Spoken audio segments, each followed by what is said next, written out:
What's going on, guys? Raiden here. Today I'm doing some analysis over Pacific Tombs gameplay. And before I get started, I'd like to say happy holidays to everybody out there.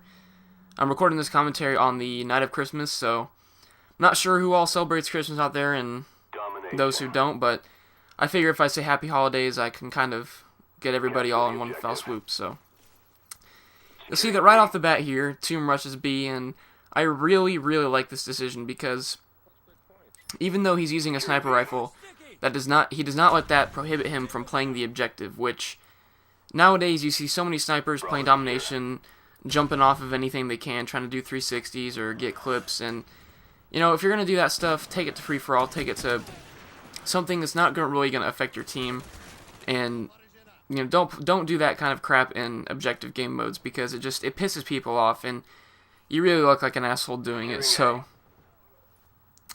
But since Tomb rushed B all by himself, I think he had a teammate cap with him at the end of when he was capping it. But because he did that, he was able to gain the immediate advantage in this map, and therefore allowing his team to get set up really easily and pretty much hold B for the rest of the entire game and pretty much get the win.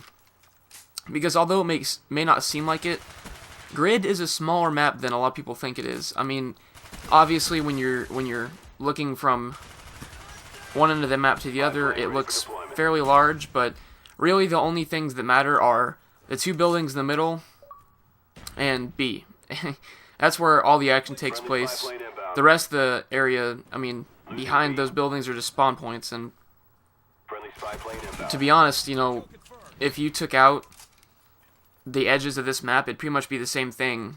I mean, nothing would be different as if you left him there because all the action's in the middle of the map.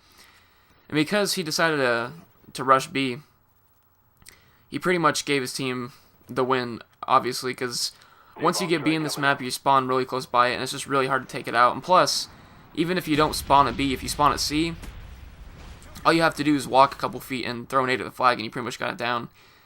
And you'll see here that he spends a lot of his time in this building right here, which is good because if you look out this window that he's looking at right now, you have an overlook of B, but also if you hear that somebody's taking C, all you have to do is walk right down the hallway, and there you go. You can save C real easily. So really good positioning on his part to pick a point in between his two flags and defend both of them at the same time without really having to worry about much. You'll see that his perk selection was Ghost, Scout, and Ninja, I think it was. And I think his perk selection could have been a little bit better in the second slot because, as I mentioned, as he gets a nice shot right there, as I mentioned before, this map is a lot smaller than people give it credit for, and I really don't think that Scout would be that useful on this map because he's never really in a situation where he holds his breath for a really long time, and to be honest, I don't think you're going to be hard scoping in this map that much to the point where you absolutely need Scout. Now, if you were on a map maybe like Havana or Array, something like that, I can see where a Scout would come in handy, but on a map like Grid, it's really not necessary. I think he could have utilized his perks a little bit better if he maybe would have gone with Sleight of Hand or maybe even Steady Aim since he's in the CQB areas of the map. We see earlier that he picked up a different secondary other than his pistol, which is always a good idea if you're sniping, and pretty much anything you pick up is going to be better than your pistol unless obviously it's another sniper rifle, but most people have the intelligence level to not do that, so and don't ever let anybody tell you that you can't use your secondary when you're sniping. That's what your secondary is for. People always get mad when, you know, if I get into a quickscope battle with somebody close up and then I kill you by pulling out my secondary. Well, that's what it's for. It's not there for decoration, people. Okay? You can use your secondary when you're sniping, and as you can see, he did that when he killed the guy in Final Stand, and not only that, but he's picking up other people's weapons to use as secondaries, because it's a lot harder to use a sniper when he's indoors like this. I mean, he's using a sniper to pick people off from the middle, but once people get close to him and inside, he pulls out his secondary, which is a really good decision. And his kill streaks are Spy Plane, Napalm Strike, and the Blackbird, which is pretty much my favorite kill streak setup, I think. And right there, he calls his napalm strike in a little bit fast. I think he probably could have taken his time a little bit more and maybe gotten a kill with his napalm strike instead of rushing it. But anyway, it's probably my favorite kill streak setup out of any of them. Mainly because it's probably the most beneficial kill streak setup you can run for your team. The only improvement I could see upon that would be running counter UAV along with, not UAV, sorry.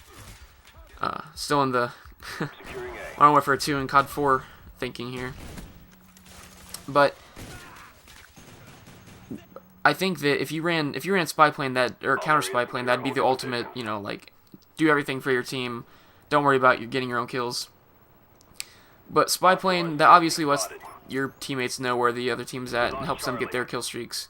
Not only that helps you watch your own back unless the other team has Ghost, but Blackbird is the ultimate kill streak for your team, I think.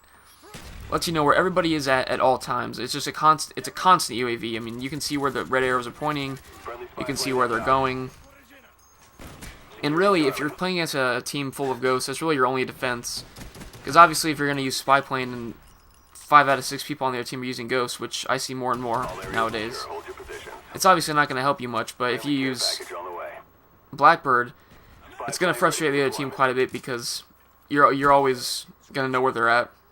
And like I said, it's really your it's your last chance against a team full of people using Ghosts. But I really like his decision there to go with the team kill streaks rather than kill streaks that are going to help him out and get his kills, because Domination is an objective game mode, not a kill-based game mode, and I really don't think it's necessary to run Chopper Gunner or Dogs or anything like that in Domination. And when I say that, you know, I've used those kill streaks before in Domination, but only for challenges or if I'm just trying to level up or maybe do something different. You know, I don't run those kill streaks on a normal basis like some people.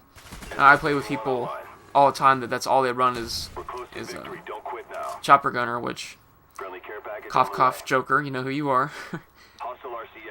And right there you see that team runs into a Claymore, and I think you should have been a little bit more cautious of what he was doing right there, because he probably had a feeling that somebody was up there, and I think the Blackbird was up, so I think he knew that somebody was up there, but he should have been a little more cautious and maybe thrown a stun grenade to temporarily disable the Claymore and then run in with the secondary and take the person out. But it happens to the best of us. We all died at Claymores. There's really nothing you can do about it. But I'd like to take this time real quick to say that if you're watching this video on my channel, I'd appreciate it if you go check out Tomb's channel and subscribe. I'll put his link in the description, and he's also in the sub box, but he's definitely deserves some recognition and some more subs for what he does, because he always has really good gameplay, as you can see here. And if you're watching this on Tomb's channel, I'd appreciate it if you come check out my channel. And Collateral! Collateral! Oh yeah! There's my collateral for you, but yeah guys, if you're watching this on Tomb's channel, I'd appreciate it if you could swing by my channel and check out what I've got to offer. But thanks for watching, guys. I hope you enjoyed, and I will catch you guys later.